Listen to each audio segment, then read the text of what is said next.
अस्सलामु अलैकुम। पाकिस्तान में रमजान का चांद देखने के लिए रयत हिलाल कमेटी का इजलास जारी। रमजानुल मुबारक के चांद की शहादतों का जायजा लिया जा रहा है। मुसलमानों के लिए बड़ी खुशखबरी आ गई। क्या आप हालात हाजरा से आगाही हासिल करना चाहते हैं? खबर के पीछे छुपे असल हकाइक जानना चाहते हैं तो अभी सब्सक्राइब कीजिए दिलमिल पाकिस्तान को और साथ ही घंटी के निशान पर क्लिक कर दें। आपको बताते चलें कि मुल्क में रमजानुल मुबारक सन 1445 हिजरी का चांद देखने के लिए रयत हिलाल कमेटी का इजलास पेशावर में जारी है। इजलास की सदारत चेयरमैन रयत हिलाल कमेटी मौलाना अब्दुल खबीर आज़ाद कर रहे हैं। इस दौरान मुल्क भर में चांद देखने की कोशिशें जारी हैं।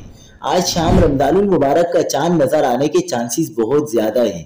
महकमा मौसमियात के मुताबिक आज 11 मार्च बरोज़ पीर की शाम को चांद की रुयत बआसानी मुमकिन है। आज शाम रमजानुल मुबारक का चांद नजर आने के चांसेस बहुत ज्यादा हैं। महकमा मौसमियात के मुताबिक आज 11 मार्च बरोज़ पीर की शाम को चांद की रुयत बआसानी मुमकिन है।